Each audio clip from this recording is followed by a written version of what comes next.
आज सूर्यदेव भी क्षत्रियों के पक्ष में हो गए माता। आपका राधे हारा नहीं, परंतु जीत भी नहीं पाया। असत्य।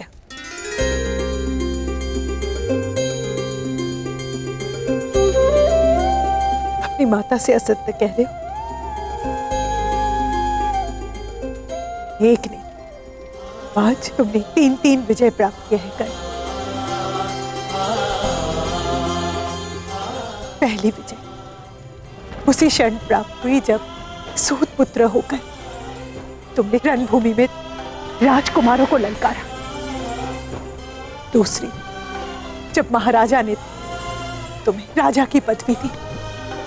आज तक एक सूत के रक्त को हे दृष्टि से देखा जाता था, किंतु आज एक सूत के मस्तक पर एक क्षत्रिय के रक्त का राज तिलक लगा है। ये तुम्हारी तीसरी विजय है कल।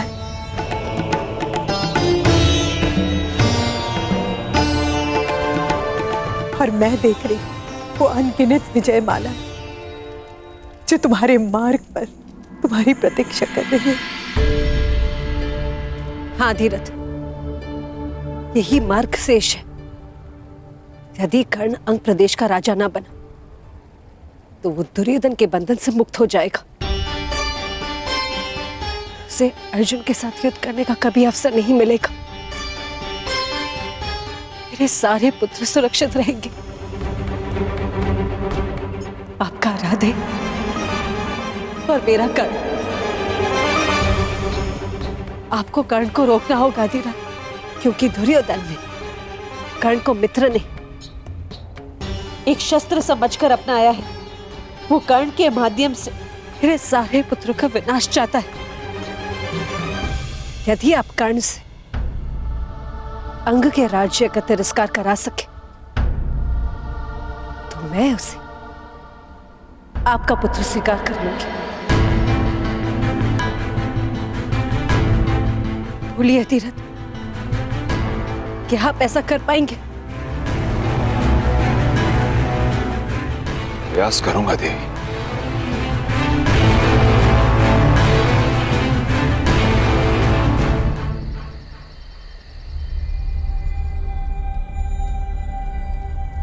ये क्या कह रहे हैं आप? वही जो तुम सब ने सुना। अर्थात आप मेरे अभिषेक में नहीं आएंगे? हाँ कर्ण, ना मैं आऊंगा, ना राधा,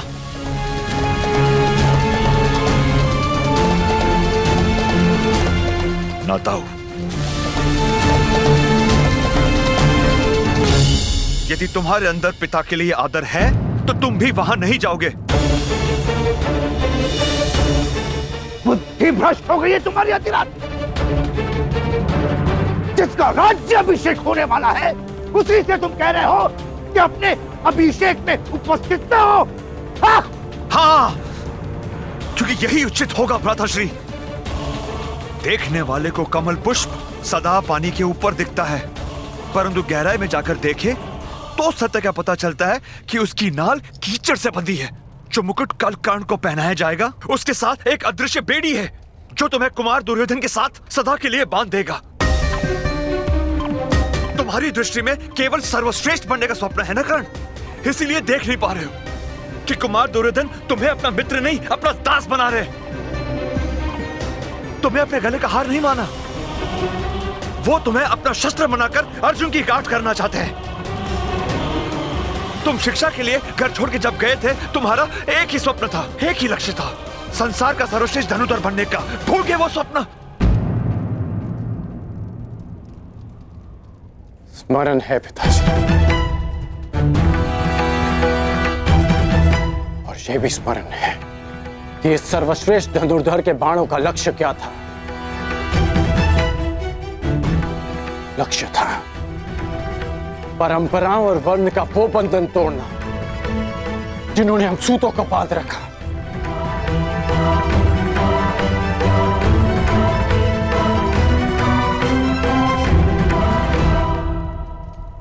स्वप्न था सूतों का सम्मान और कल्पना थी परिवर्तन।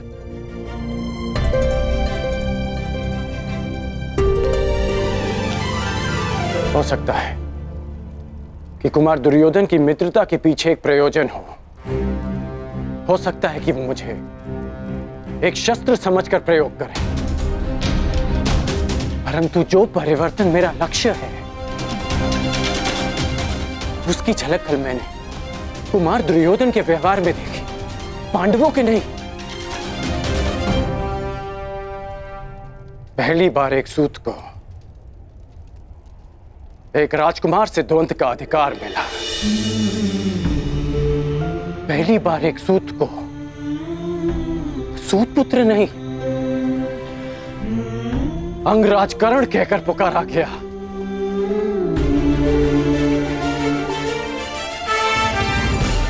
ये परिवर्तन का प्रारंभ नहीं है तो क्या है पिताश्री? और ये आरंभ हुआ कुमार दुर्योधन के प्रयास से। कीचड़ में उगने वाली नाल के कमल जो ईश्वर के चरणों में चढ़ाए जाते हैं, यही तो परिवर्तन है पिताश्री। मुझे मुकुट मिले ना मिले,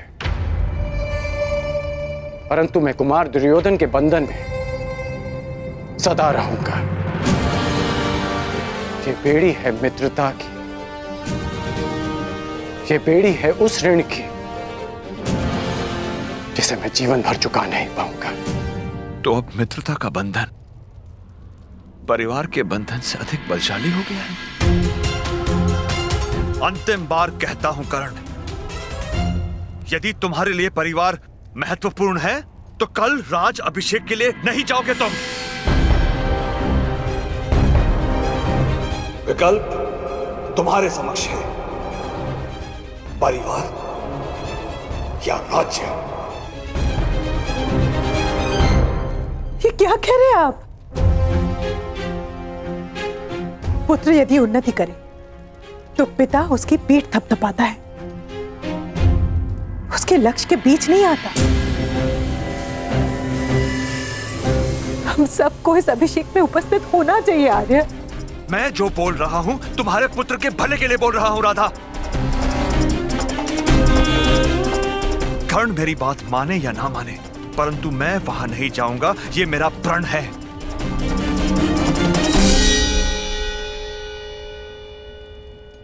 और तुम वहां नहीं जाओगी, ये मेरा आदेश है।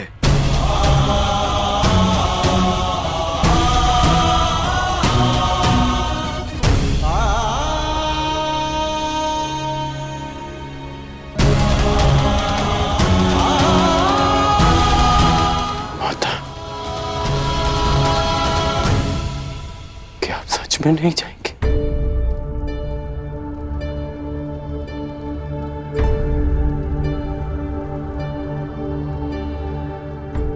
राधा ने अपना विकल्प चुन लिया है कर्ण।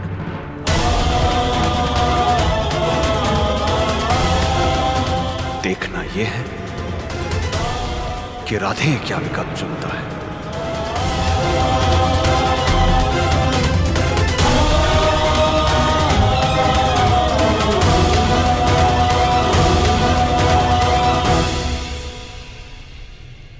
अपनी माता के चरणों में रहने के लिए ये राधे देश तो क्या, संसार के समस्त राज्यों का बलिदान कर सकता है, परंतु उसी माता को मैंने न्याय और परिवर्तन लाने का वचन दिया है।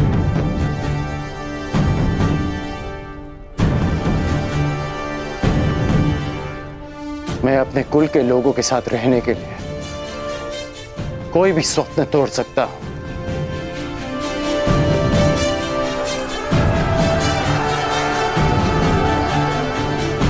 पर उन्हीं की आंखों से वो स्वप्न नहीं छीन सकता जो मैंने ही उन्हें दिखाए।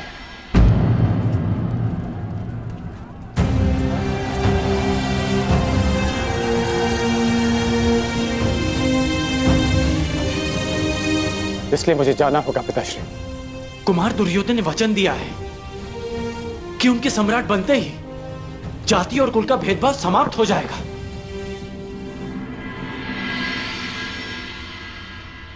इसलिए मैंने परिवार नहीं, भेदभाव के प्रतिकार का विकल्प चुना है। मैं जानता हूं कि आप मुझे आशीर्वाद नहीं देंगे,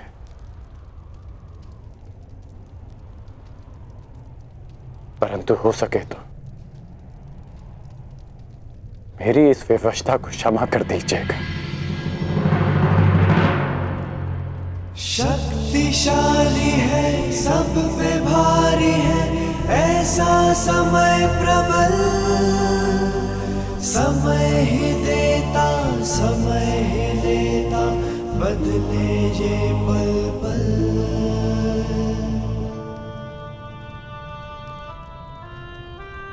सुख है सुविधा, फिर भी दुविधा, कोई नहीं है साथ, व्याकुल मन है, भारी तन है, खाली है हाथ।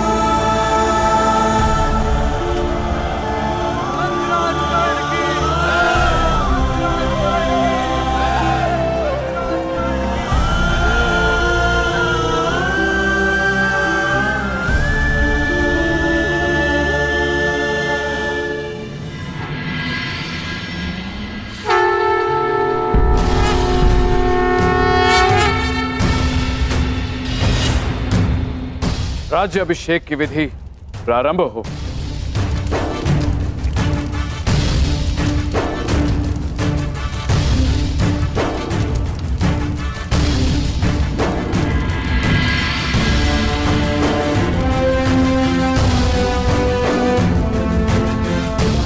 आपने वचन दिया था भ्रातागण, जब तक समाज में परिवर्तन नहीं लाएंगे शांत नहीं बैठेंगे।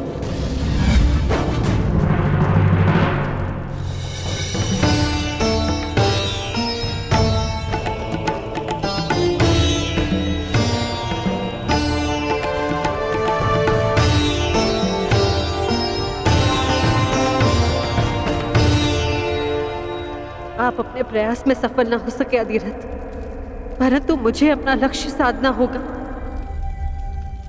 अब कोई मार्ग है तो केवल यही है कि कर्ण को सत्य बता दिया जाए।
तिलक का समय हो चुका है, अंगराज की माता प्रस्तुत हों।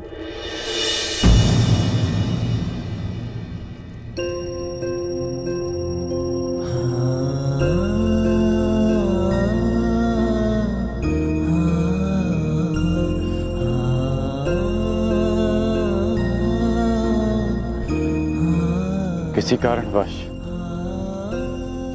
मेरी माता यहां उपस्थित ना हो सकी, का आशीर्वाद सदा मेरे साथ है।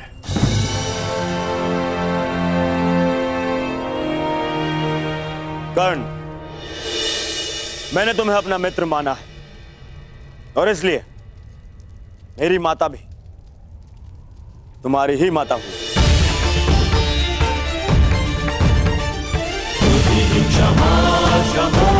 मुझे पूर्ण विश्वास है कि माता गांधारी तुम्हारा राजाभिषेक करके गर्वित होंगी।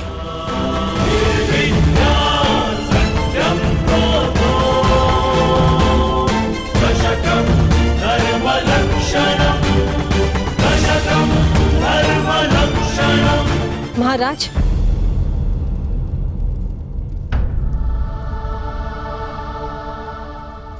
यदि पुत्र दुर्योधन ने कर्ण को भ्राता का स्थान दिया है तो मैं महाराज से अनुमति चाहूंगी कि आज कर्ण की माता बनकर राज्य अभिषेक करने का सम्मान मुझे मिले।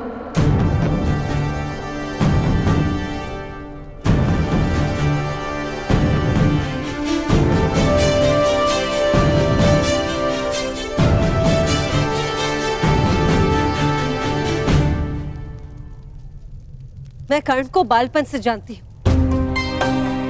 उसने भी सदा मुझे मातृव्रत स्नेह दिया है। मुझे कर्ण और अर्जुन के कौशल में कोई अंतर नहीं दिखता। क्या महाराज की अनुमति है?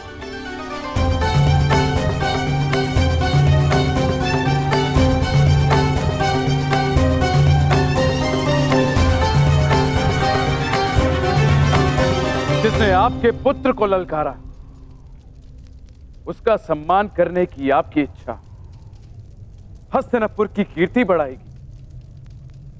आपको अनुमति है।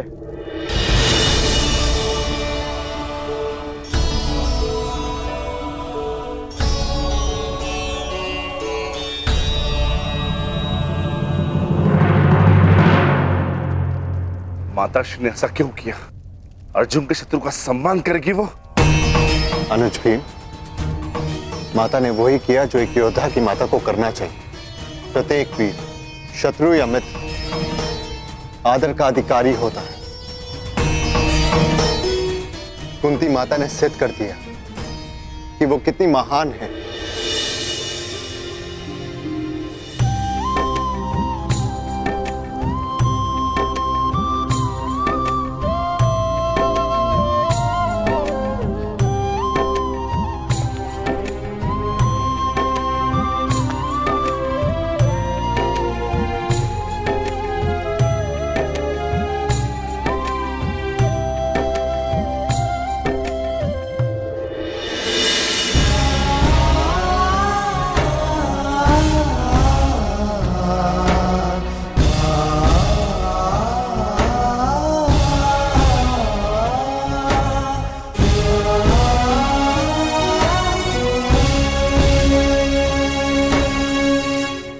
महामहिम, अब अंगराज के शीश पर राजमुकुट शोभित करें।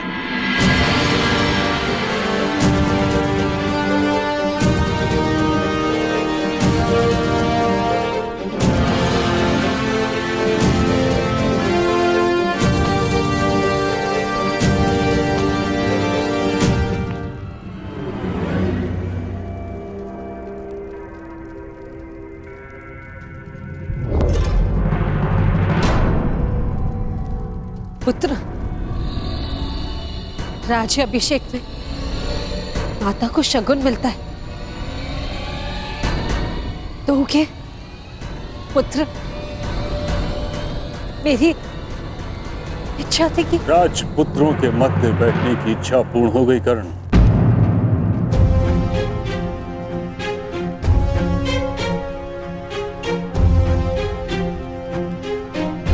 मेरी समझ नहीं आ रहा कि मैं तुम्हें बधाई दूं या चेतावनी।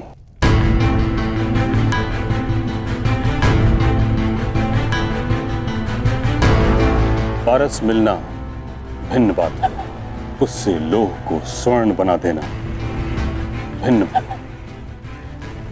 राजमुकुट में स्वर्ण होता है, परंतु उसमें कुछ अदृश्य शूल होते हैं जो निद्रा और संतोष छीन लेते हैं।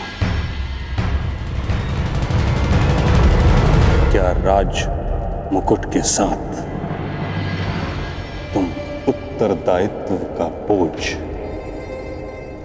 उठा पाओगे? जब धनुष उठाया तो बाण का संधान नहीं जानता था, परंतु सीख गया। धनुर्धारी और राजा में बहुत अंतर होता है कर्ण।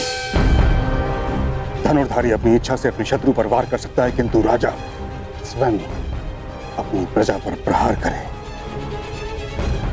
असंभव है। अब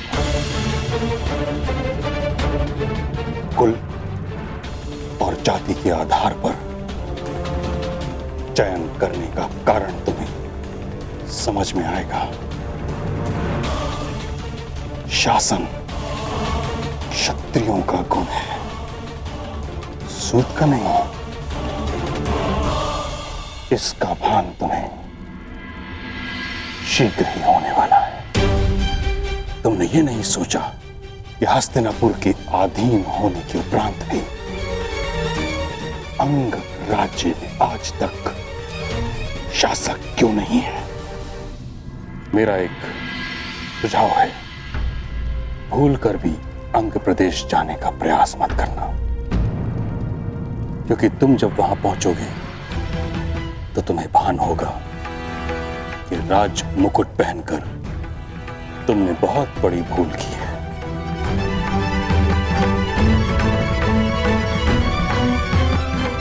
बधाई।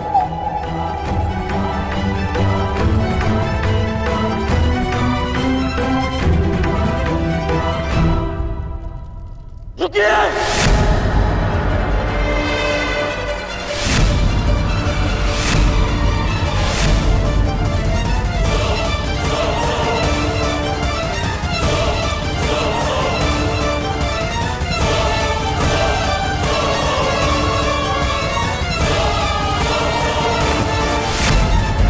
क्या हुआ मित्रकर्ण?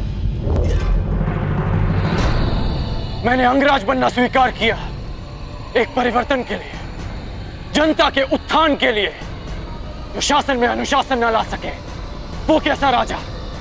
जो प्रजा में शासन के प्रति विश्वास न जगा सके वो कैसा प्रशासक?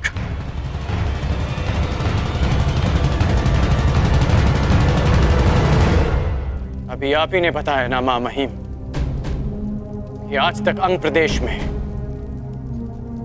कोई भी राज और न्याय व्यवस्था नहीं कर पाया। इसलिए मैं घोषणा करता हूं कि जब तक मैं अंग प्रदेश में अच्छे शासन और न्याय व्यवस्था की स्थापना नहीं कर देता, मैं ये मुकुट नहीं पहनूंगा।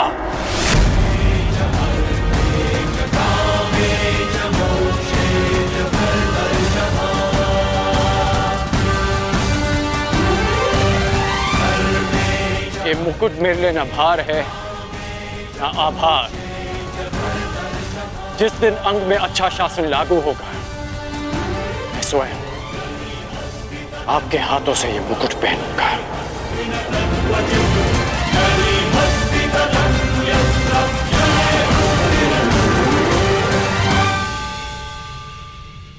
गुरु परशुराम के एक शिष्य भीष्म ने एक अखंड प्रतिज्ञा ली थी, और आज एक अखंड प्रतिज्ञा गुरु परशुराम का दूसरा शिष्य कर्ण लेता है।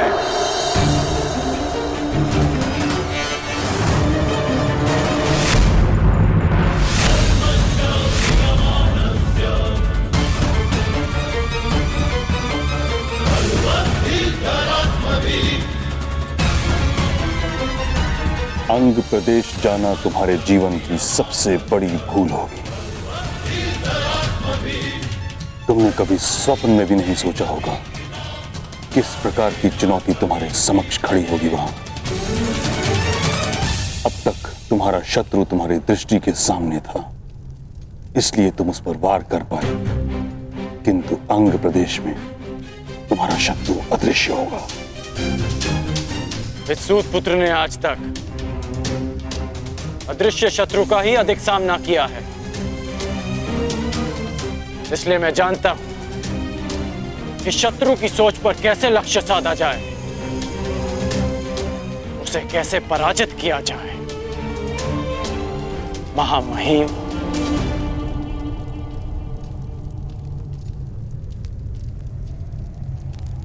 राज्य अभिषेक अनिश्चित काल के लिए स्थगित होता है।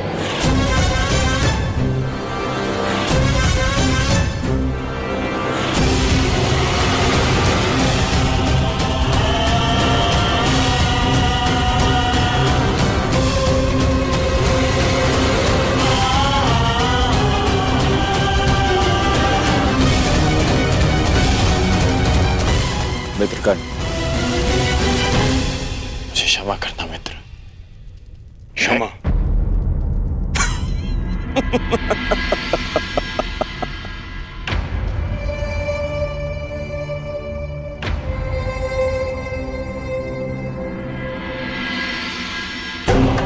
तुम क्षमा के नहीं, तुम सम्मान के पात्र हो मित्र।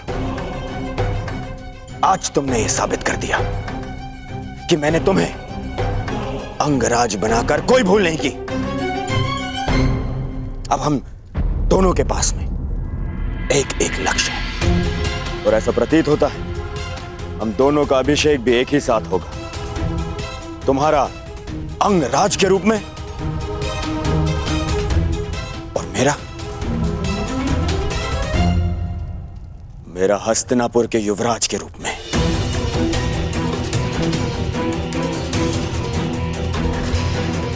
तो चलो मित्र, अपने अपने लक्ष्य की तरफ प्रयाण करें।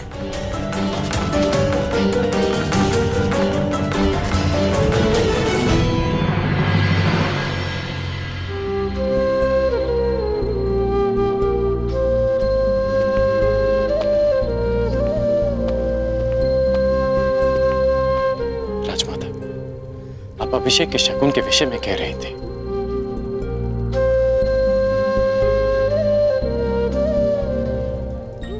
शकुन के रूप में अंग में अच्छे राज्य की स्थापना करना क्या पर्याप्त होगा?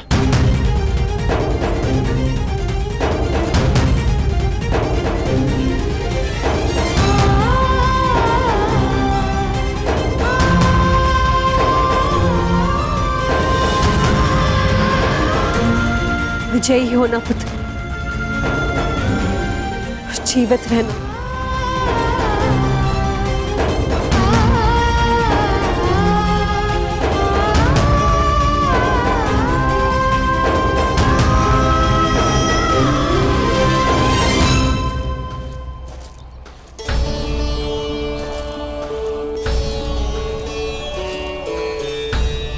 क्या अंगराज कर्ण के सेवकों में एक सारथी का पद रिक्त है?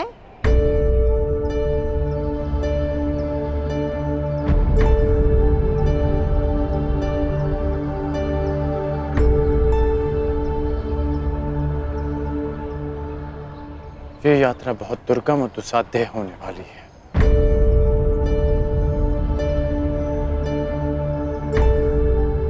कोई तो कारण है कि महामहिम भीष्म ने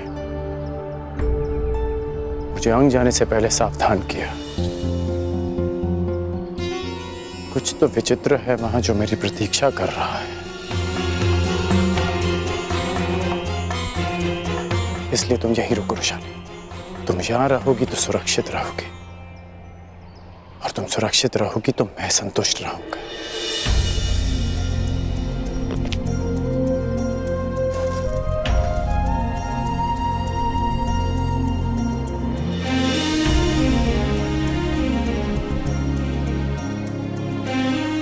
अपना धनुष्य दो धनुर्धारी।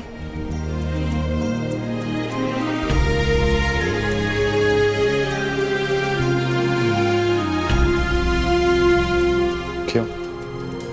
क्योंकि ये यहाँ रहेगा तो सुरक्षित रहेगा, और ये सुरक्षित रहेगा तो तुम संतुष्ट रहोगे।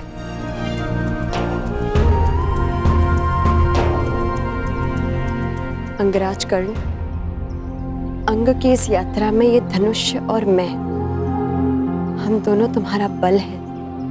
ये धनुष तुम्हें शत्रुओं से संघर्ष में काम आएगा, और वृषाली शत्रुओं की सोच से संघर्ष में।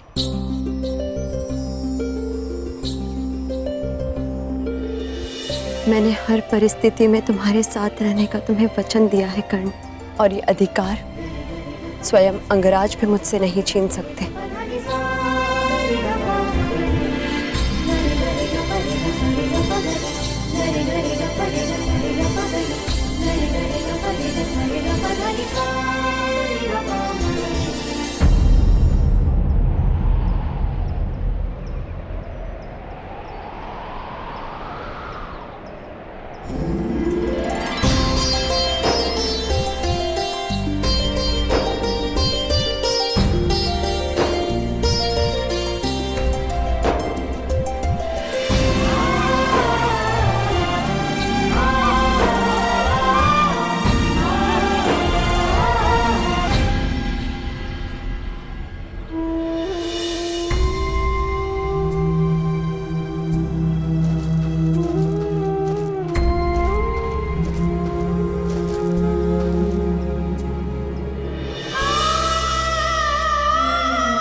राज्याभिषेक के समय राधा अपने राधे को आशीष नहीं दे पाई,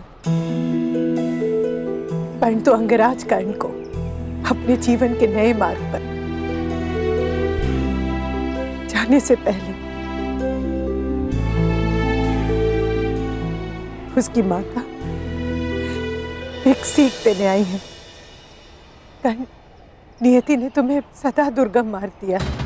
निश्चित रूप से अंग का मार्ग भी सुगम नहीं होगा। जब कभी ऐसे परिस्थिति में फंस जाओ कि मार्ग ही ना सूझे, तो स्मरण रखना कि तुम्हारी माता तुम्हारा मार्ग देख रही है। जब कभी भी पराजय सामने खड़ी हो, तो स्मरण रखना तुम्हें स्वयं के लिए नहीं, अपनी माता के लिए विजय करनी है। अपने कुल के उत्थान के लिए जीतना है, समाज के परिवर्तन के लिए जीतना है।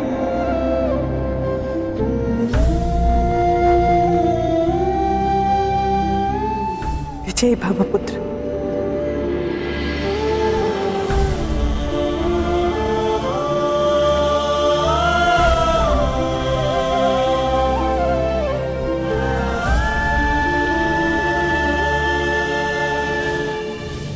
आज तुम सब गुरु राजकुमारों के लिए मेरी गुरु दक्षिणा चुकाने का अवसर ही नहीं, अपितु तुम सब की ये अंतिम परीक्षा भी है।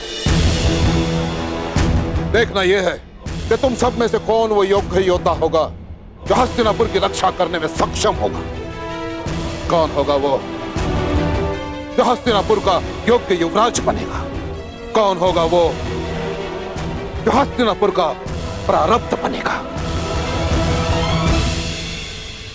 युवराज पद किसे मिले ये हमारा लक्ष्य नहीं है गुरुदेव, परंतु आपको आपकी गुरु दक्षिणा अवश्य मिलेगी।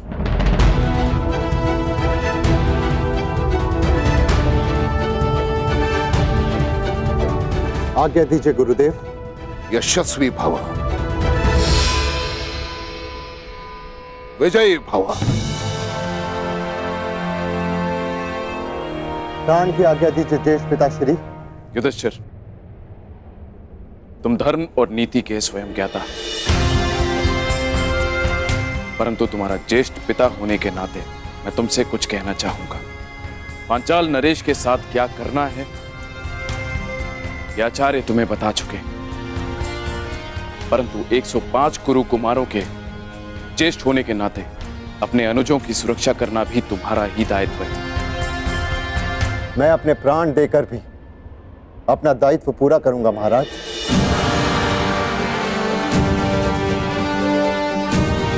पिताश्री, विजयी होने का आशीर्वाद दीजिए। दीर्घ आयु भव पुत्र, सुरक्षित लौटना। प्रयाण करो।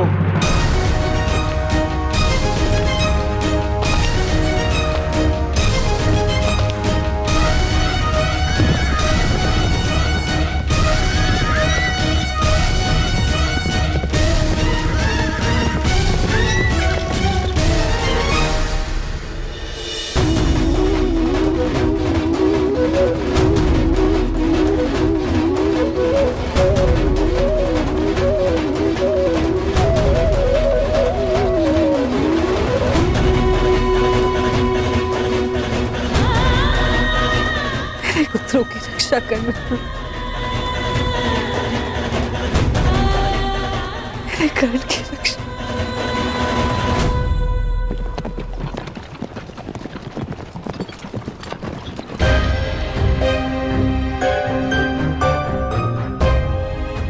यहां से दो मार्ग जा रहे हैं।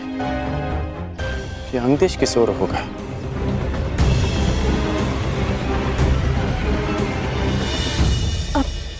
वो देखो, वो यात्री, उनसे पूछते हैं।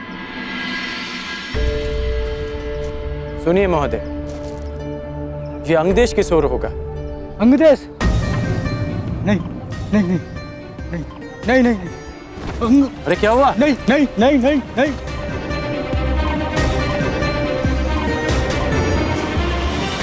अंगदेश के नाम से इतना भयभीत क्यों हो गया?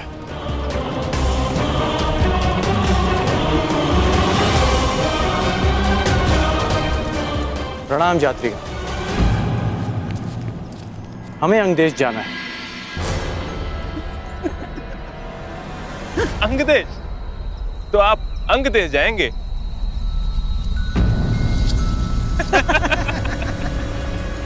आप हंस क्यों रहे हैं? जिसके पास तनिक भी बुद्धि हो वो अंग की ओर नहीं जाएगा।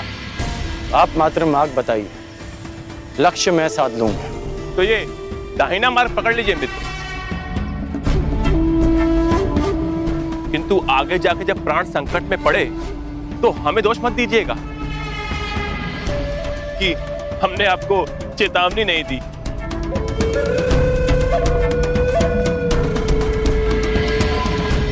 ऐसा क्या है अंग में कि लोग उस तरफ मुख भी नहीं करना चाहते? ऐसा क्या है जिससे लोग इतने भयभीत हैं? यही तो जानना है रुशाली।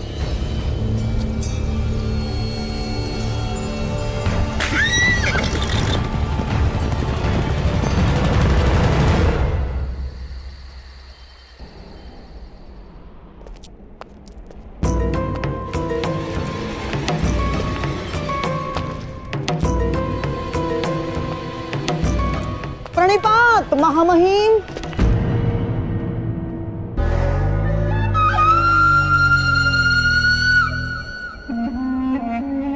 अभी अभी कुरु कुमार प्रयाण पर गए हैं। आप कहां प्रस्थान कर रहे हैं? मैं अंग प्रदेश जा रहा हूँ गांधार नरेश। अंग प्रदेश जाने का प्रयोजन क्या हो सकता है महामहिम?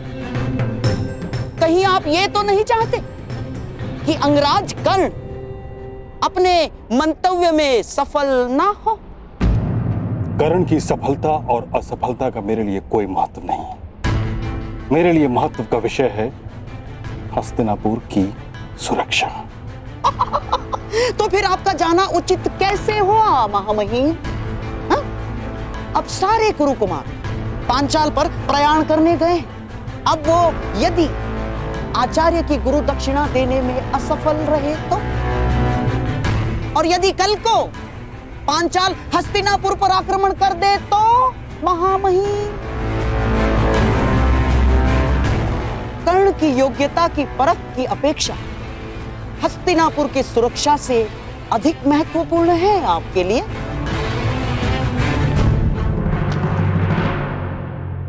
शकुनी ठीक कह रहे हैं ताछरी, अंग देश जाने में कोई लाभ नहीं।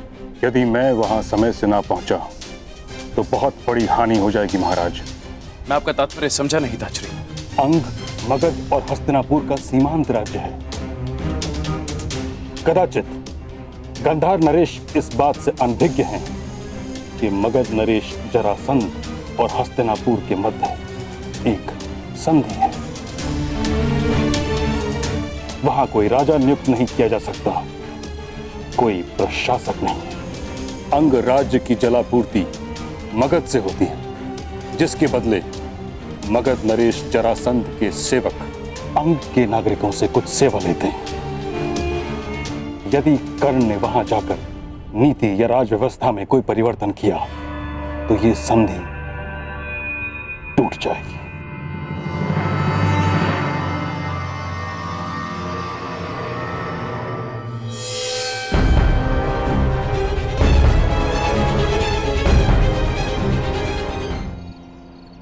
कदाचित हम अंग पहुंच गए।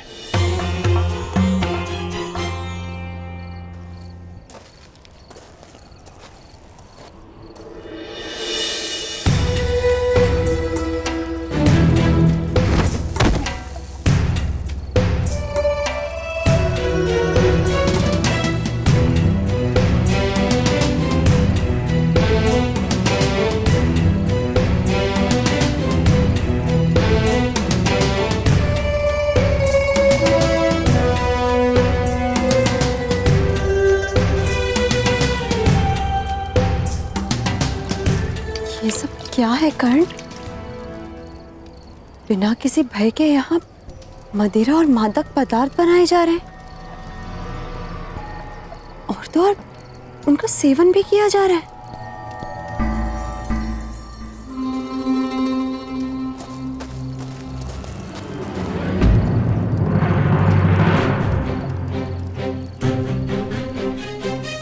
रोटी छूने का साहस कैसे किया तूने?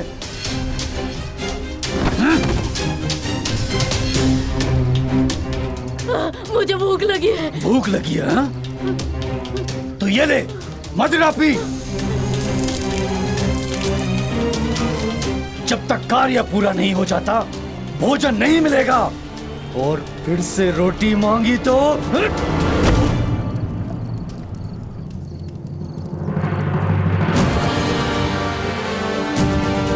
क्या कर रहे हो?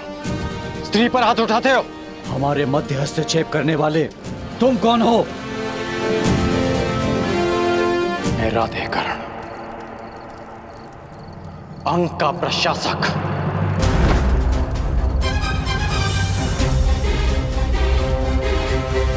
वो आ गया, वो आ गया, वो आ गया, वो आ गया, वो आ गया।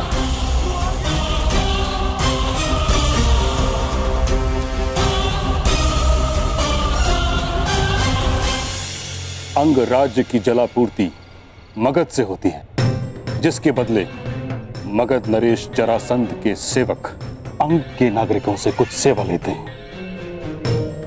यदि कर्ण ने वहां जाकर नीति या राज व्यवस्था में कोई परिवर्तन किया तो ये संधि टूट जाएगी और एक विकराल युद्ध का सामना करना पड़ेगा हस्तिनापुर को। तो ये बात आपने मुझे रणभूमि में क्यों नहीं कही ताचरी? मेरे कुछ कहने से पूर्व ही महाराज के मुख से वचन का बाण निकल चुका था। समस्त सभा के समक्ष उसे रोकना या उसकी अवहेलना करना मर्यादा के भी विरुद्ध था और मेरी प्रतिज्ञा के भी। मैं अपना कर्तव्य पूर्ण करने जा रहा हूं और वो है हस्तिनापुर की सुरक्षा। परंतु महामहिम, आपके इस प्रकार कर्ण के पीछे जाने से हस्तिनापुर के महाराजा कितने निर्बल सिद्ध होंगे कि उन्होंने पहले कर्ण को एक राज्य दिया, उसे अपने आप को सिद्ध करने का अवसर दिया और फिर उसे रोक लिया। मुझे लगता है महाराज, हमने अवश्य प्रतीक्षा करनी चाहिए। अंगराज कर्ण को एक प्रयास का अवसर देना ही चाहिए महाराज, तब तक जब तक हमारे कुमार पांचाल से लौट नहीं आते। शकुनी ठीक कह रहे हैं ताचरी। जब तक सभी कुमार सुरक्षित लौट नहीं आते तब तक आपको हस्तिनापुर में ही रहना चाहिए।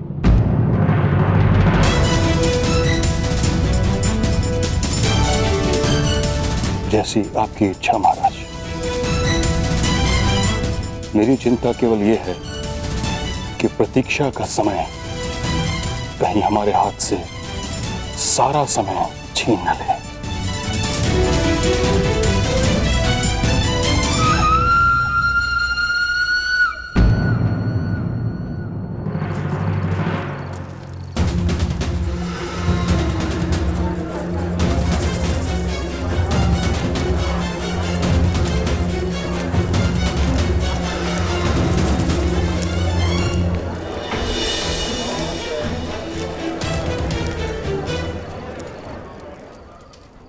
आइए आइए, पधारिए अंगराज। अंग में आपका स्वागत है और हम हैं आपकी प्रजा। ये देखिए, आपके लिए हमने कितने परिश्रम से सिंहासन बनाया है।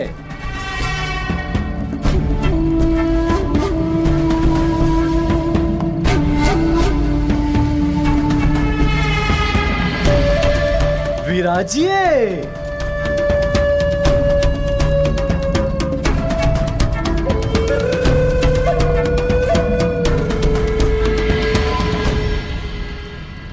ऐसे मत देखिए, यहाँ स्वर्ण नहीं पाया जाता है। जो भी मिला उससे आपके लिए आसन प्रस्तुत कर दिया है, और आपके भोजन के लिए हमारे हाथों से बनी मदिरा और वन पशुओं का मांस प्रस्तुत है। स्वीकार कीजिए।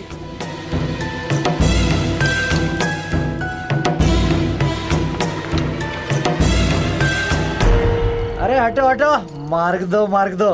जीवन में पहली बार किसी राजा के दर्शन हुए हैं। मैं प्रणाम तो कर लूं। प्रणाम।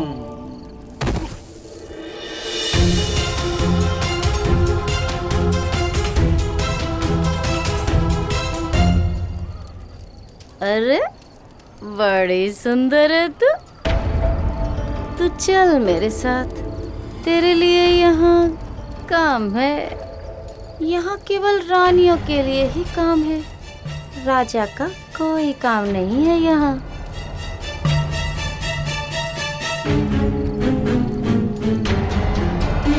स्वागत है अंगराज।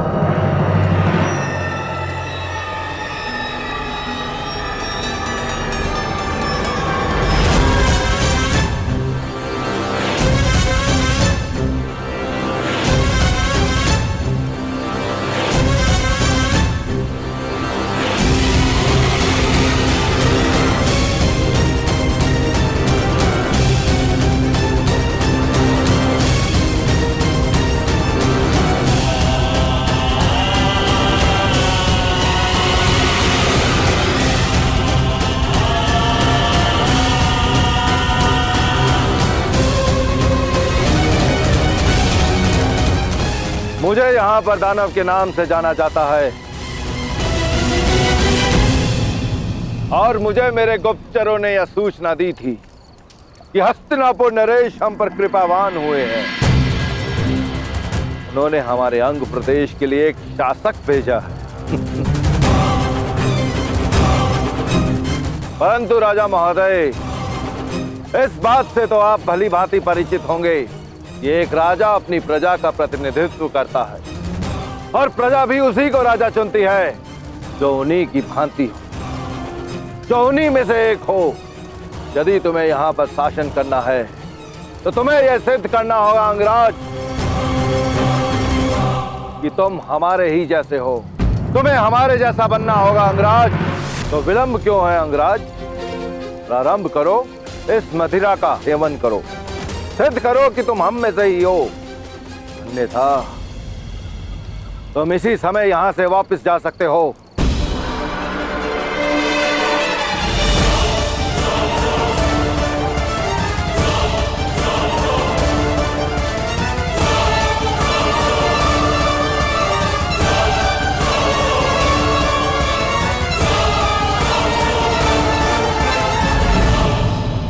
अंगराज, अंग का ना तो कभी कोई राजा था, और ना ही इसे कभी किसी राजा की आवश्यकता है।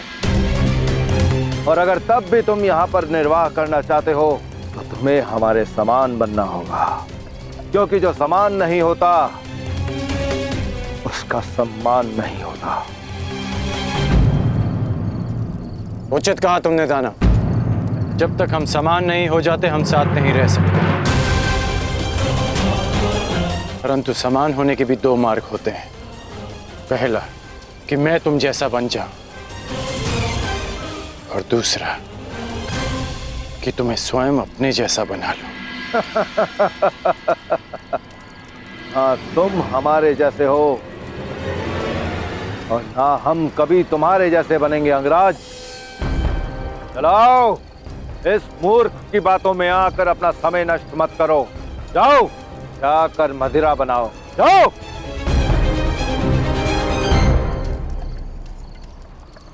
मुझे समझ नहीं आ रहा, तुम शांत क्यों थे कर्ण? तुम्हारा एक बाण एक पल में उस दानव का अंत कर देता, और यहाँ अंग में सुशासन का प्रारंभ। ऐसा हो सकता था, परंतु जिन पर शासन करना हो उन्हें समाप्त नहीं किया जाता। मेरा एक बाण उस दानव को सदा के लिए शांत कर देता, परंतु अंक की प्रजा में एक भय उत्पन्न कर देता। प्रजा के मन में राजा के लिए भय नहीं, सम्मान होना चाहिए। मैं यहां एक योद्धा नहीं, राजा बनकर आया हूं वृषाली। तो अब क्या करोगे कर्ण? सम्मान का प्रारंभ प्रेम से होता है और प्रेम का प्रारंभ विश्वास से। मुझे इन्हें विश्वास दिलाना होगा कि मैं इनमें से एक हूं। मुझे इनके जीवन में परिवर्तन लाने के लिए इनमें से एक बनना होगा वृषाली। अंग राज्य के लोग कर्ण पर कभी विश्वास करेंगे ही नहीं। ये बड़ी विकट समस्या है तातश्री। हाँ विदुर, और महाराज धृतराष्ट्र ये समझते ही नहीं। हस्तिनापुर का अंग होते हुए भी अंग राज्य को एकांत में रखा गया है। यदि अंग राज्य की वर्तमान कार्यशैली भंग हो गई तो वह शांति भी भंग हो जाएगी जो मगध के साथ स्थिर है। परिणाम स्वरूप सैनिकों को, नागरिकों को अपने प्राण से हाथ धोना होगा। जो दशकों से असहाय रहे हैं वह जब कर्ण को हस्तिनापुर के प्रतिनिधि के रूप में देखेंगे तो उन्हें घृणा हो जाएगी, और ये घृणा कब हिंसा में परिवर्तित हो जाए। अब आप क्या करेंगे तातश्री? मैं अपने कर्तव्य से भली भांति परिचित हूं। मेरा कर्तव्य है हस्तिनापुर की सुरक्षा करना। मेरा मन इस चिंता से व्याकुल अवश्य है, किंतु मैं अपने कर्तव्य पर अडिग हूं।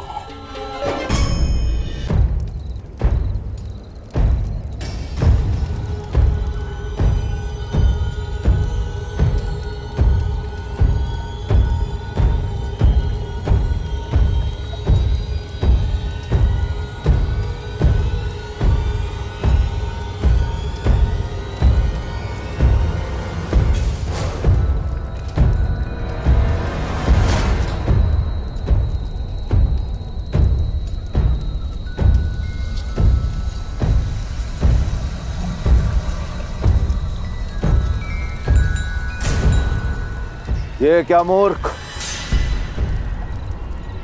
इतनी रात्रि को क्यों नगाड़ा बजा रहे हो? अब क्या स्वयं राजा अपने आगमन की घोषणा करेगा? ये मेरे आगमन की नहीं, परिवर्तन के आगमन की सूचना दे रहा हूं। ये नाथ अंग को एक निद्रा से जगाने के लिए, ये नाथ एक नई भोर के लिए है। ये नाथ अंग में सुशासन और न्याय के आगमन की सूचना है।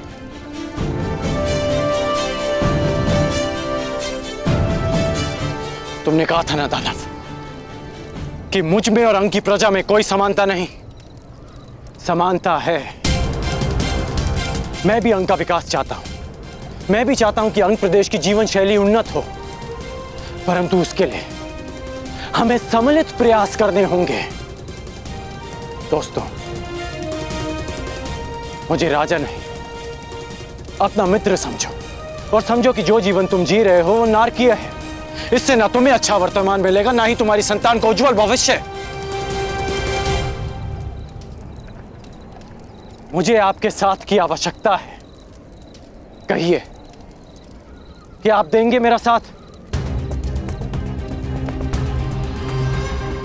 अंग के विकास के लिए क्या अंगवासी अपने राजा के साथ चलेंगे? उत्तर दीजिए।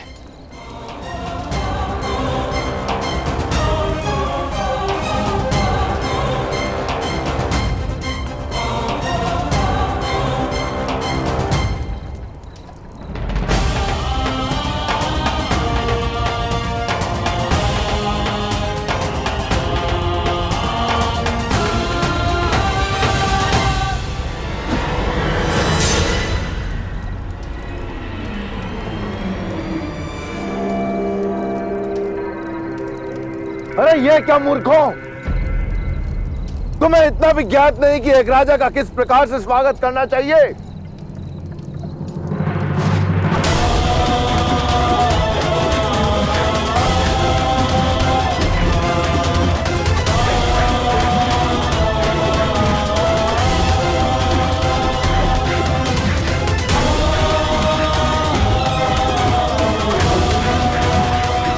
इस प्रकार होता है स्वागत राजन। कर्ण, अपनी रक्षा करो कर्ण। धनुष उठाओ, बर्बरता का अंत करो कर्ण। नहीं, मैं यहाँ अंत के लिए नहीं, नए प्रारब्ध के लिए आया हूँ। मैं यहाँ विनाश के लिए नहीं, अंग के विकास के लिए आया हूँ। यदि अंग की प्रजा का मेरे लिए यही स्वागत है तो यही सही, मुझे स्वीकार है।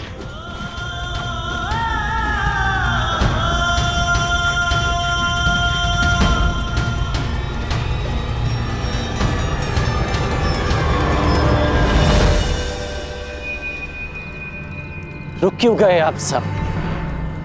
मुझे आपका यह स्वागत भा रहा है। आइए, आगे बढ़िए। अंगराज कर्ण, यदि यह स्वागत तुम्हें प्रतिदिन नहीं चाहिए तो इसी क्षण यहां से लौट जाओ।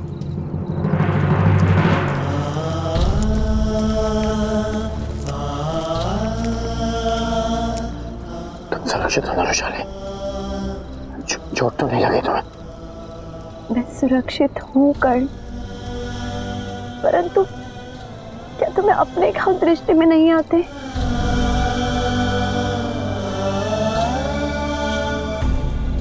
मेरे घाव भर जाएंगे,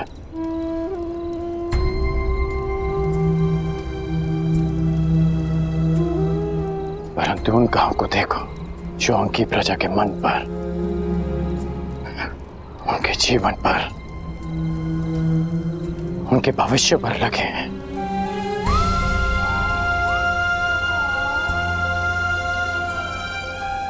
गौ माता दूध देती है और सर्प विष। सोचो रुशाली, इनके भीतर कितनी पीड़ा होगी कि इन्होंने अपने राजा का स्वागत पाषाण खंडों के प्रहार से किया। परंतु कर्ण, स्वयं को घायल करके क्या प्राप्त होगा? विश्वास, विश्वास रुशाली। मैंने इनके प्रहार का उत्तर प्रहार से नहीं दिया,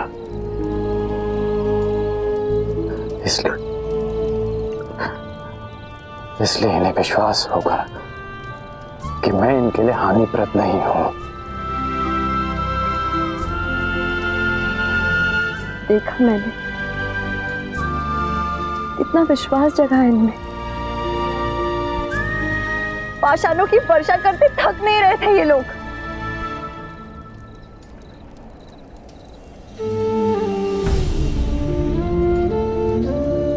तुम भूल रही हो कि इनका बल क्षीण हुआ था,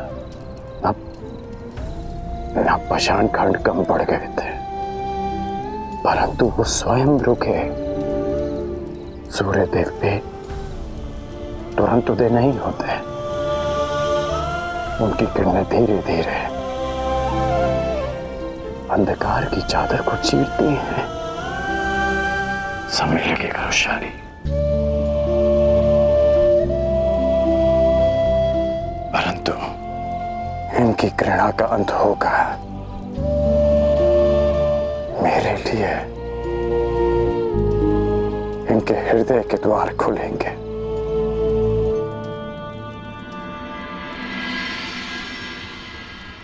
अंगराज,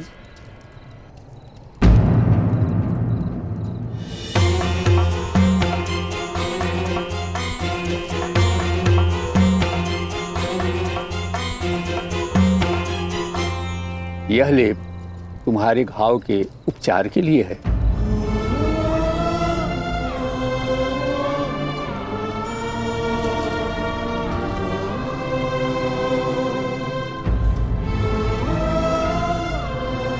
यदि चाहो तो मेरी कुटिया में आ सकती हो।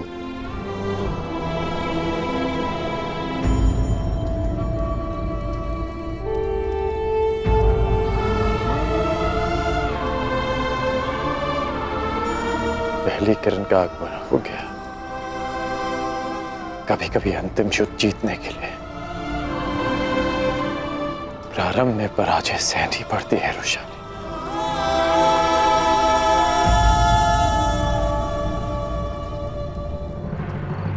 तुम पांचाल की सीमा पर आ चुके हो और तुम्हारे समक्ष संपूर्ण पांचाल राज्य है। कल प्रातः तुम्हें अवसर मिलेगा अपने शौर्य, अपने पराक्रम की सीमा जानने का और मुझे यह जानने का कि एक गुरु के रूप में मैं सफल रहा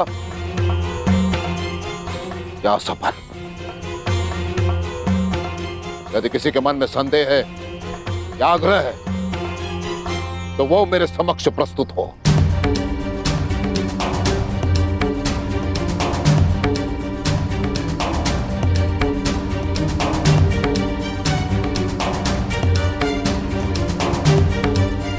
ज्येष्ठ गुरु कुमार, तुम्हारे मन में कोई संदेह है?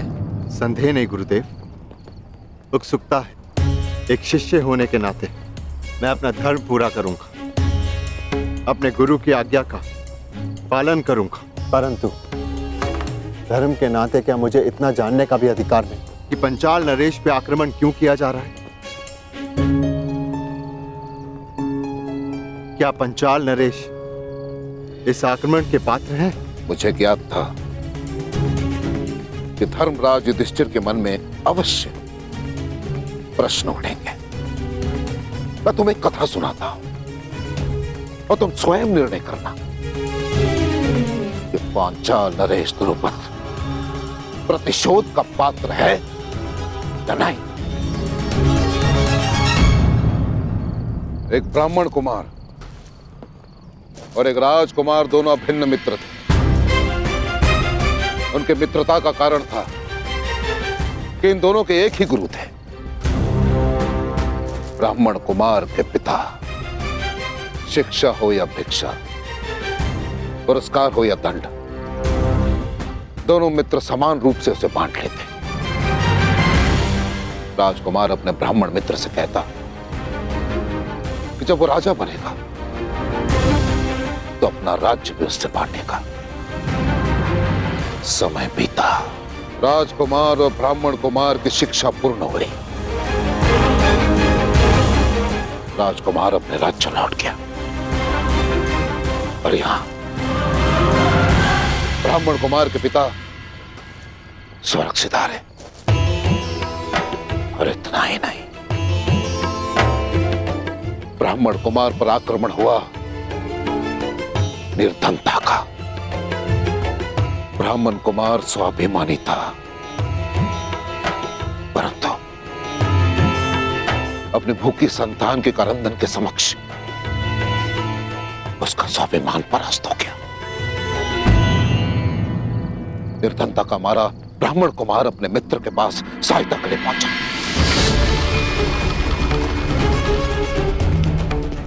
जब तक राजा बन चुका था।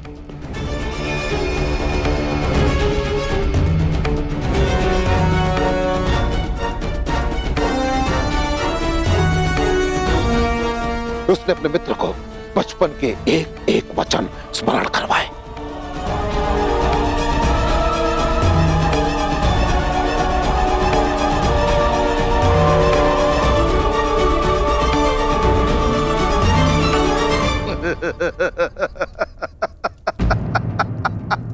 निर्धनता ने तुम्हारा विवेक, तुम्हारी बुद्धि तुमसे हर ली है। मूर्ख ब्राह्मण, बाल अवस्था में जो कुछ भी हमने कहा, जो किया, वो सब वहीं उसी आश्रम में छोड़ आए हैं हम।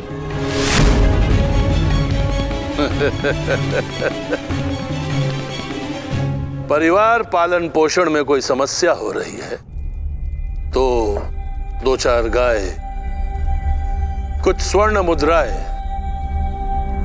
हमसे दान में प्राप्त कर सकते थे, परंतु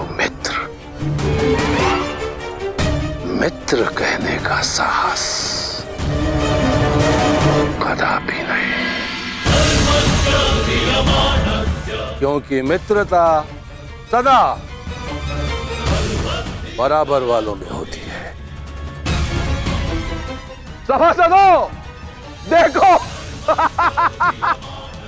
देखो इस मूर्ख ब्राह्मण को, दरिद्र भिक्षुक हमसे, सम्राट द्रुपद से मित्रता करना चाहता।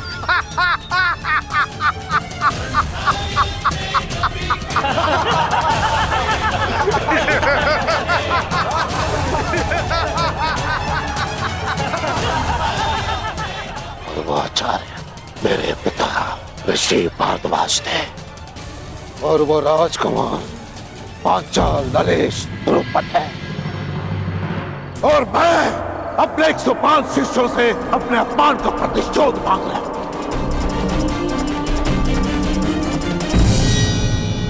क्योंकि मैं द्रोण वो ब्राह्मण पुत्र हूं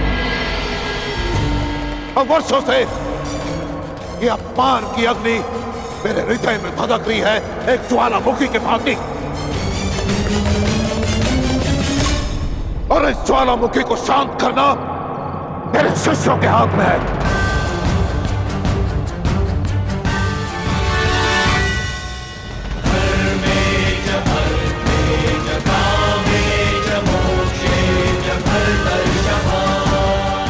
गुरुदेव, आपके अपमान के घाव पर पांचाल की पराजय का लेप लगाएंगे हम।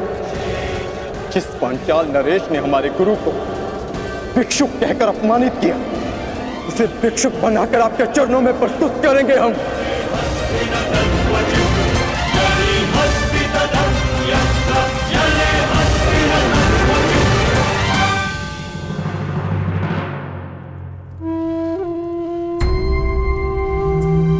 धन्यवाद महोदय। मुझे विश्वास है कि आप जैसे लोगों की सहायता से मैं अंग का उत्थान कर पाऊंगा। भूल जाओ अंगराज, उत्थान और विकास की बातें पेट भरे होने पर ही भाती। यहाँ अंग में भूख का शासन है, जो आश्वासनों से अपना सिंहासन नहीं छोड़ने वाली। वर्षों से अंग हस्तिनापुर के अधीन है, परंतु आज तक हमारा कुशल क्षेम पूछने कोई नहीं आया। हम लोग मृत्यु से नहीं, जीवन से युद्ध करते हैं। अंततः हमने अपना जीवन जीना सीख लिया है, और आज अचानक यहाँ आकर तुम अपना अधिकार जता रहे हो, वो भी रिक्त बातों से। यहाँ के लोगों की दृष्टि में तुम एक राजा नहीं, बल्कि हमारा उपहास उड़ाने आए एक शत्रु हो।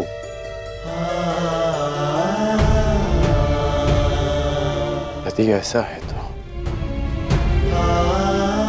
आपने मेरी सहायता क्यों की?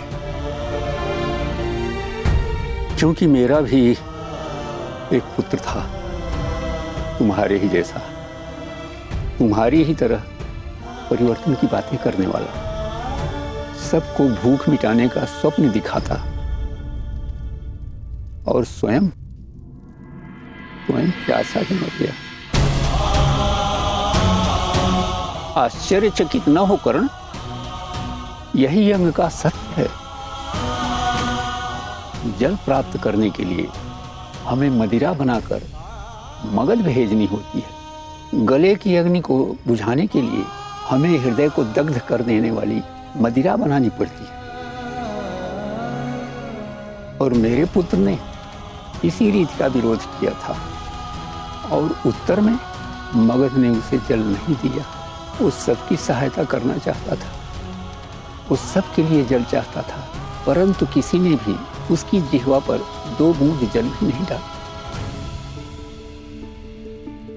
ज्ञात नहीं वो प्यास से मर गया या अपनों के आघात से। परंतु ये सब मैं तुम्हें क्यों सुना रहा हूँ? तुम्हें तो अनुमान भी नहीं होगा कि अपने जन को खोने से कैसा अनुभव होता है।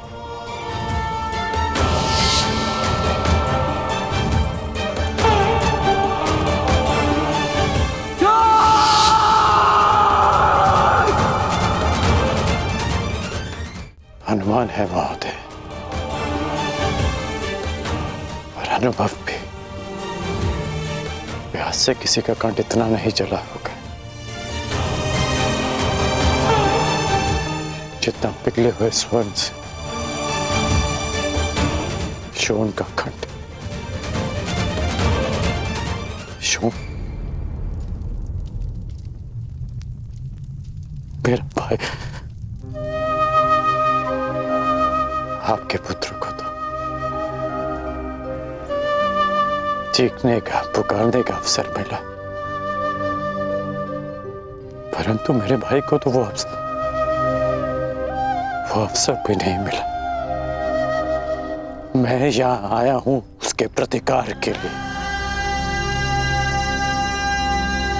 मैंने ये परिवर्तन का बीड़ा उठाया इस अनुभव के कारण।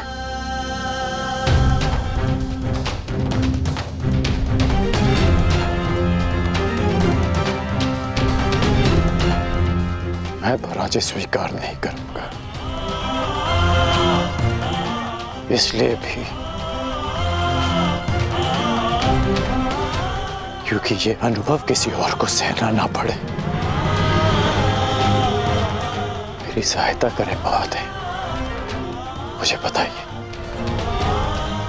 कि अंग की प्रजा को नया जीवन कैसे दिया जाए?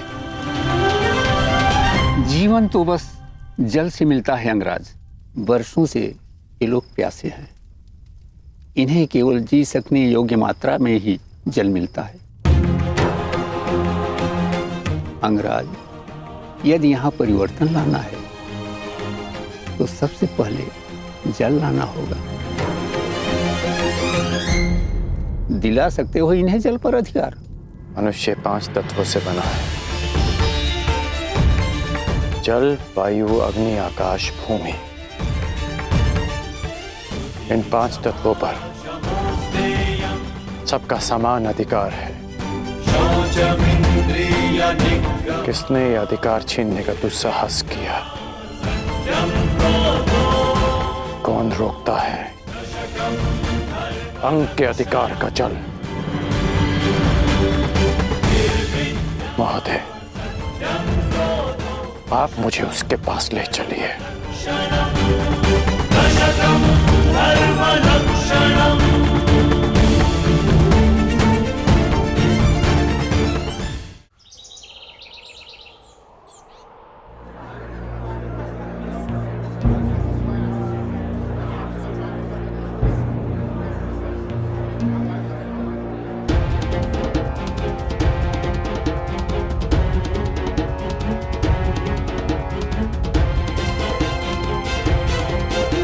जल्दी करो, ठीक? मेरे पास समय बहुत कम है।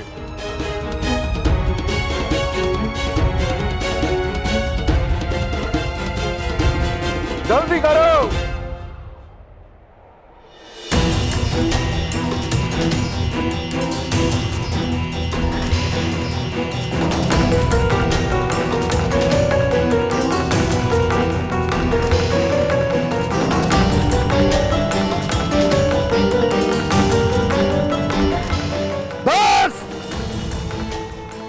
ही जल मिलेगा।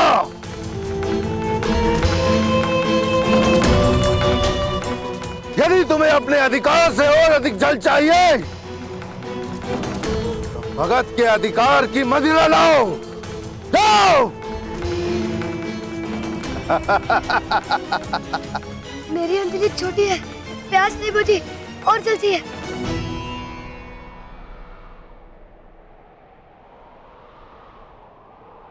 प्यास बुझानी है? हा? मैं बुझवाता हूं तुम्हारी प्यास। हाँ, यानी इस बालक को मदिरा पिला के इसकी प्यास बुझाओ। हाँ? मदिरा नहीं चाहिए, जल चाहिए।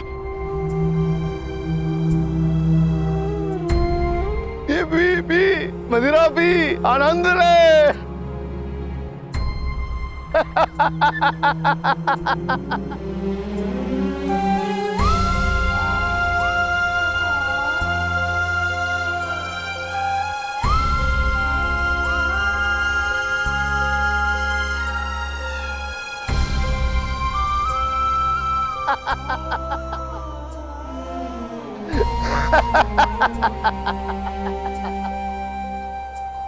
देखा तुमने अंगराज, वर्षों से ऐसे ही चला रहा है। एक अंजलि जल के लिए अपने जीवन के हर पल को मगध के नाम कर दिया है अंगवासियों ने। ये दानव मगध नरेश जरासंध का प्रतिनिधि है और अंग देश के विकास के मार्ग में सबसे बड़ी चट्टान। ये जब तक यहाँ है, अंग देश कभी भी स्वतंत्र नहीं हो सकता।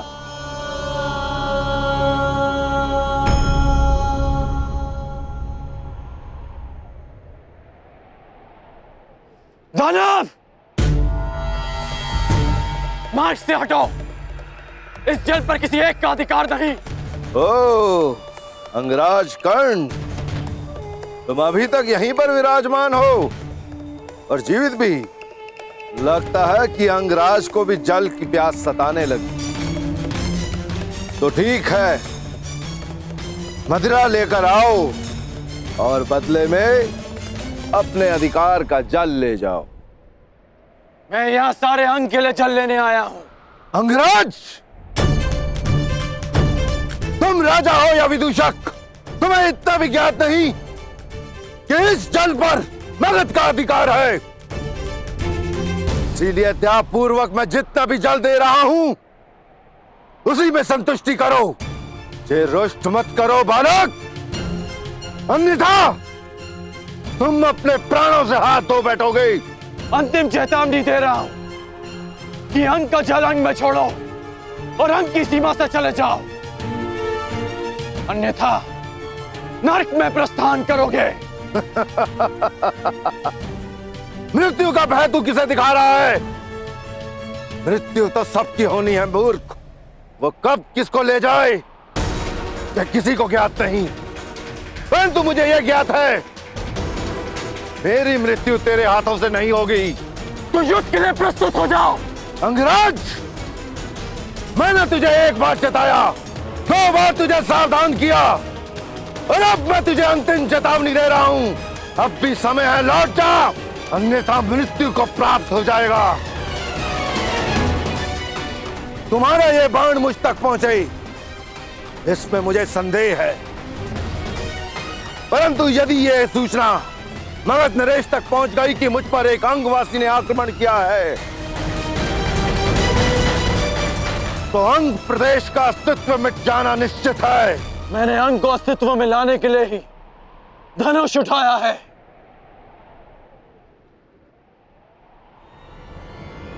सावधान!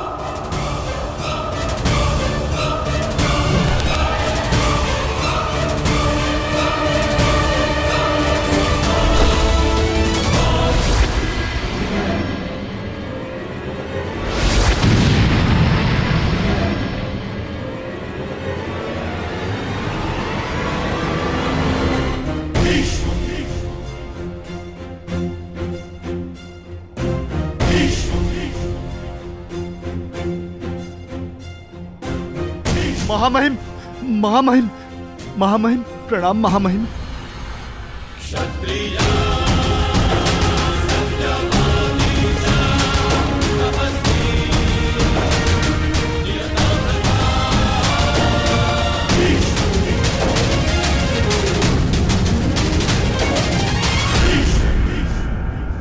मैंने तुम्हें सावधान किया था कर्ण कि एक राजा और योद्धा में अंतर होता है।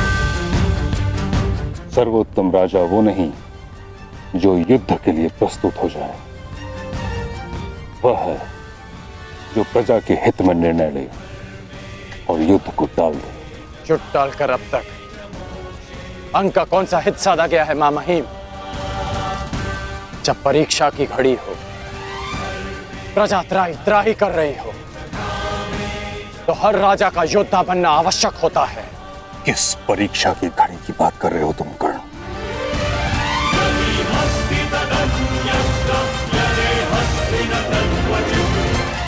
अंग की प्रजा को देखिए, अंग की प्रजा को देखिए मां महिम।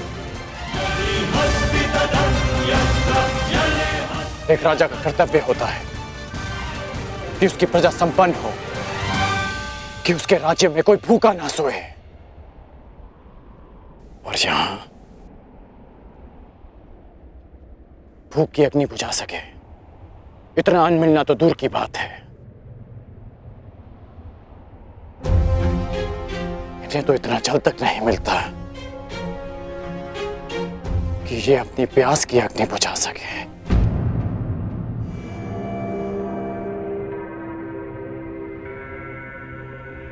ये एक राजा के लिए परीक्षा की घड़ी नहीं तो क्या है? क्या हस्तिनापुर इतना दूर है कि वहां तक इनकी पीड़ा नहीं पहुंचती? या हस्तिनापुर की आंखें झूठे स्वप्न देखने में इतनी व्यस्त है कि उन्हें अंग के सूखे अश्रु नहीं दिखते? क्या कहीं ऐसा तो नहीं मां महिम कि हस्तिनापुर के गुप्तचरों ने आपको अंधकार में रखा वर्षों तक, या कहें दशकों तक?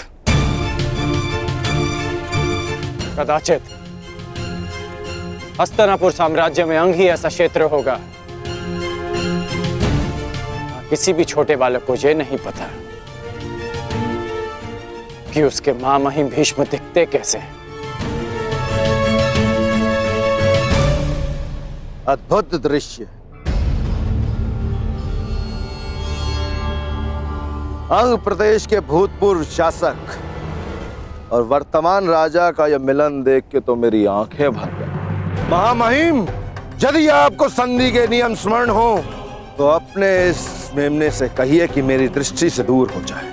कहीं ऐसा ना हो कि इसका प्रलाप एक सोए हुए सिंह को जगा दे। क्या हुआ अंगराज कर्ण? तुम्हें क्या लगा था कि तुम्हारे ये महामहिम तुम्हारे अपमान के लिए मुझे तुम्हारे समक्ष दंडित करेंगे? ऐसा कुछ नहीं होने वाला महारथी कर्ण।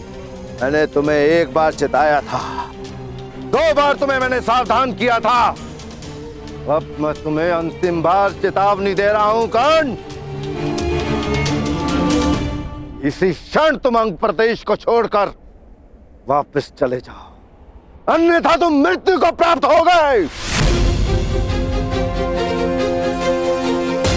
अंग प्रदेश में ना कभी कोई राजा था, ना ही अंग प्रदेश को किसी राजा की आवश्यकता है।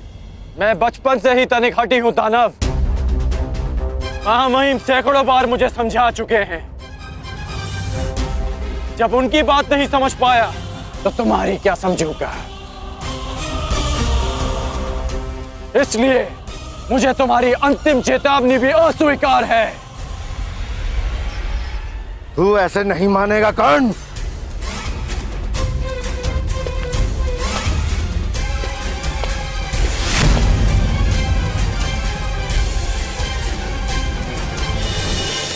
कर्ण, सावधान।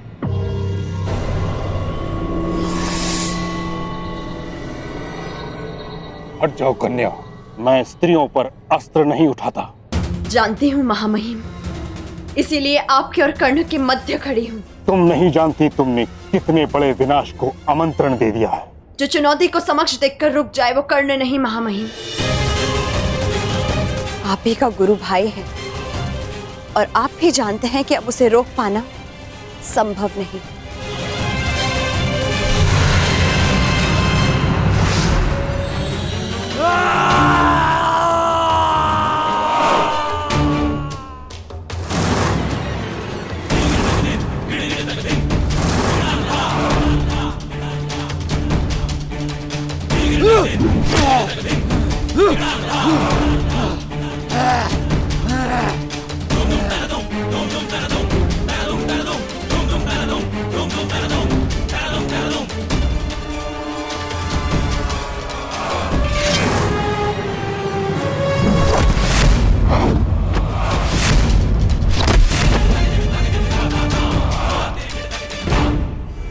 ये है अंग के राजा के अपमान के उत्तर में।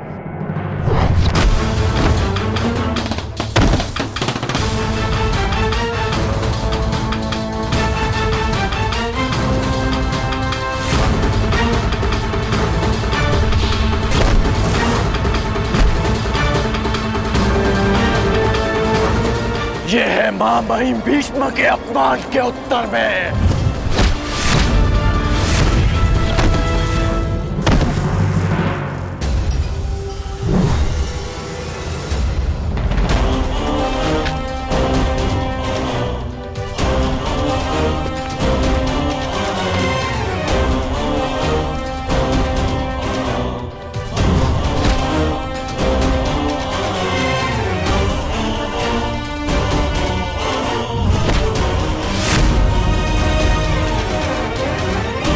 और ये अंग भूमि के अपमान के उत्तर में।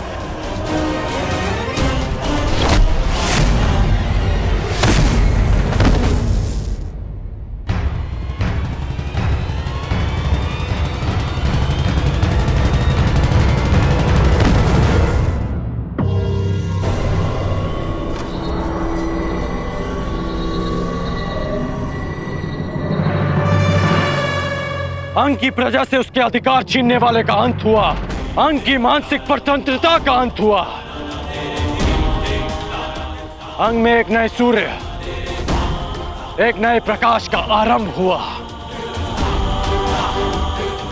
महामहिम, महामहिम, महामहिम, हमारी रक्षा कीजिए महामहिम, इस विनाश से हमें बचा लीजिए।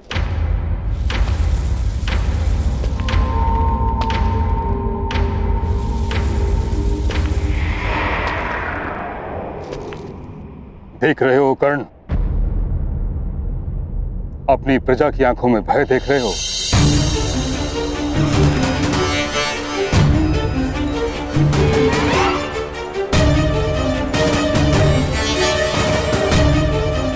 तुमने अंग को जल का अधिकार नहीं दिलाया, उनसे जीवन का अधिकार छीन लिया है। तुमने किसी नए प्रकाश का प्रारंभ नहीं किया, बल्कि एक महायुद्ध का प्रारंभ किया है, जो अंधकार बनकर उनके जीवन पर छा जाएगा। तुमने इस दानव को नहीं मारा, तुमने एक महादानव को जगा दिया है।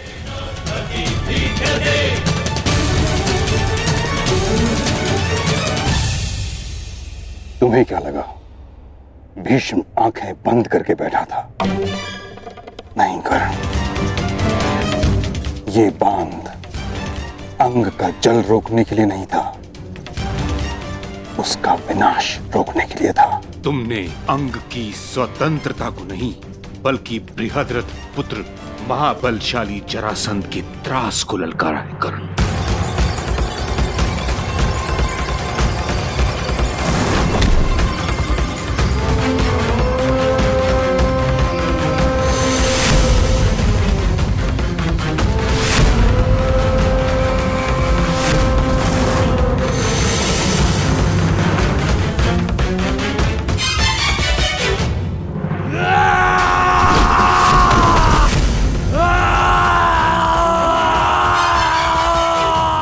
ये जरासंध जिसके बल के समक्ष वासुदेव कृष्ण को भी रण छोड़कर जाना पड़ा था।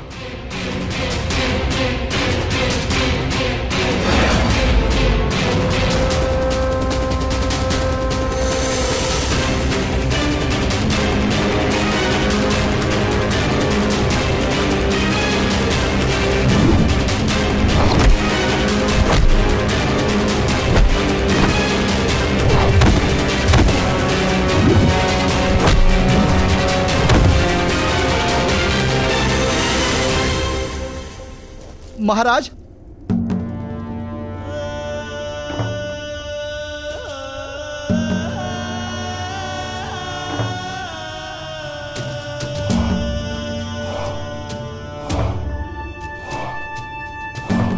कौन था वो योद्धा? दिखने में कैसा है वो अंगराज? महाराज, उसकी भुजाओं में पर्वतों जैसा बल था। उसके मस्तक पर सैकड़ों सूर्यों का तेज था और उसकी गति तो ऐसे जैसे पवन की गति को भी पराजित कर दे। महाराज, महावीर महावीर, उसने तो दानव को प्रहार करने का एक भी अवसर नहीं दिया। दानव की मृत्यु के पश्चात तुम लोगों ने क्या किया? उसके बाद हम उस स्थान को छोड़कर तुरंत आपको सूचित करने यहां चले आए। महाराज,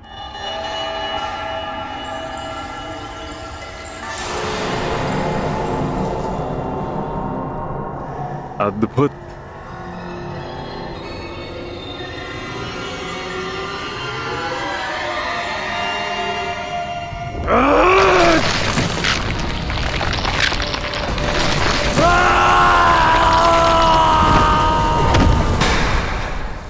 मुझे घृणा है उस प्रत्येक व्यक्ति से जो रण छोड़कर भाग जाए।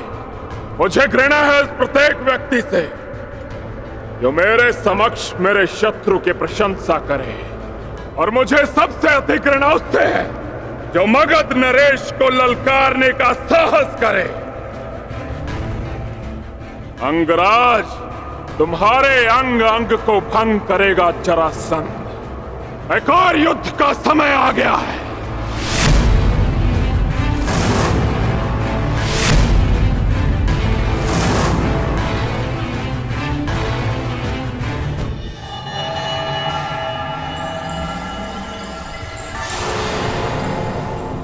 समय आ गया है शिष्यों। देखना यह है कि कौन होगा वो जो मेरी शिक्षा पर खरा उतरेगा।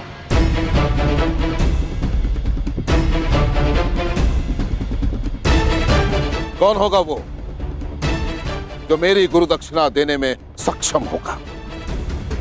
कौन होगा वो जो पांचाल नरेश द्रुपद को परास्त करके बंदी बनाकर मेरे समक्ष लेकर आता है। कौन होगा वो? प्रयाण करो।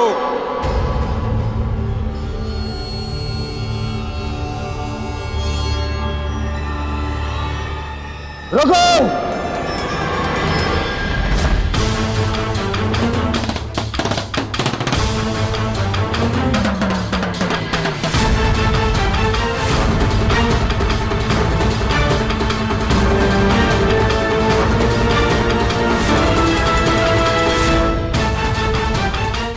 क्या हुआ दुर्योधन?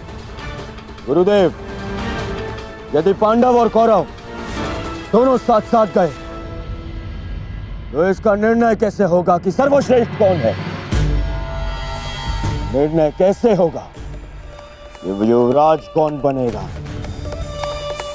इसीलिए ये मेरा निवेदन है कि पहले हम कौरवों को पांचाल नरेश पर आक्रमण का अवसर दिया जाए। पहला अवसर तुम्हें क्यों मिलेगा दुर्योधन? सबसे ज्येष्ठ भ्राता युधिष्ठिर है। शांत भीम, शांत। दुर्योधन भी मेरा ही अनुज है। यदि दुर्योधन पहले जाना चाहता है तो मुझे इसमें कोई आपत्ति नहीं। आज्ञा दीजिए गुरुदेव। तो ठीक है दुर्योधन, पहला अवसर तुम्हें और तुम्हारे भाइयों को मिलता है।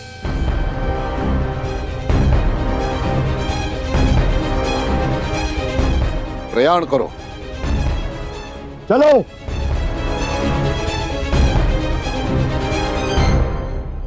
यदि अंग के स्वाभिमान और स्वतंत्रता के लिए ये युद्ध आवश्यक है तो ये युद्ध होगा। जब अंगवासी ही शेष नहीं बचेंगे तो उनकी स्वतंत्रता और स्वाभिमान का कोई मूल्य नहीं रह जाएगा। कर्ण, तुम हस्तिनापुर का अंग हो। तुम्हारी मूर्खता हस्तिनापुर को एक अवंचित युद्ध की अग्नि में झुलस देगी।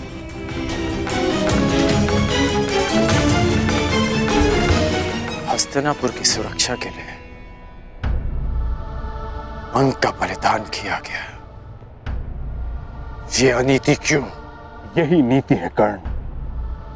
एक परिवार को सुरक्षित रखने के लिए उसके एक सदस्य का बलिदान दिया जाए तो उचित है, उसी भांति एक ग्राम की सुरक्षा के लिए एक परिवार का बलिदान उचित है।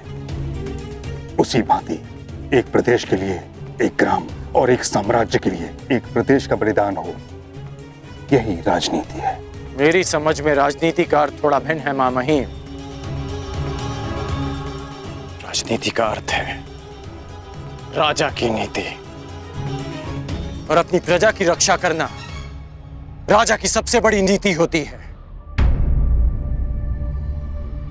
और अपनी प्रजा की दुर्दशा देखकर मौन रह जाना, ये राजनीति नहीं अनीति है।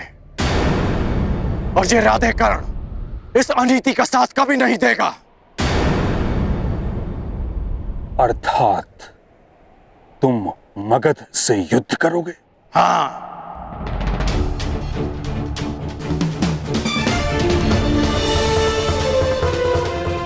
पराजित हो जाओगे कर्ण?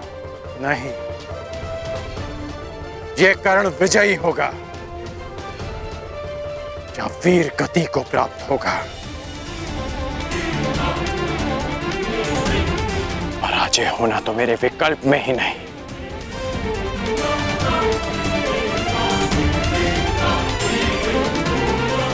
अपनी प्रजा के लिए अपने प्राण दे देना,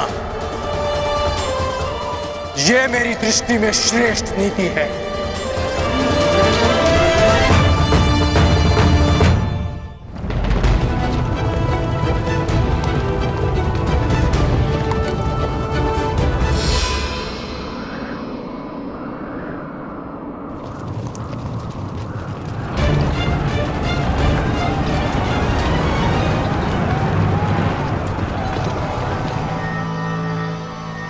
स्वागत है कुरु राजकुमार। स्वागत स्वागत नहीं, अपने शत्रु से युद्ध किया जाता है पांचाल नरेश। परंतु तुम हस्तिनापुर नरेश धृतराष्ट्र के पुत्र हो, और जहां तक हमें स्मरण है हमारी तुमसे कोई शत्रुता नहीं है। मुझसे ना सही, परंतु मेरे गुरु से अवश्य है।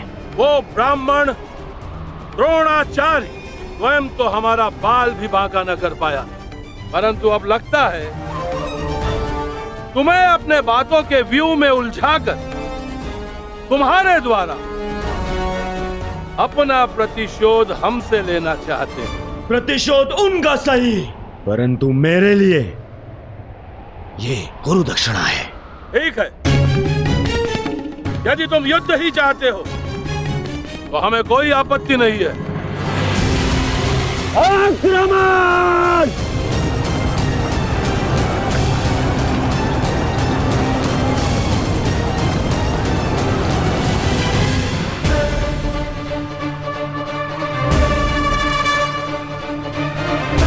जरासंध ने आक्रमण कर दिया है। यदि युद्ध ही नियति है तो मैं मगध नरेश से युद्ध करूंगा। तुम मगध नरेश को अधिक समय तक रोक नहीं पाओगे कर्ण। अंग की रक्षा अब मैं करूंगा। नहीं, अंग अपनी रक्षा करने में आत्मनिर्भर है मां महिम।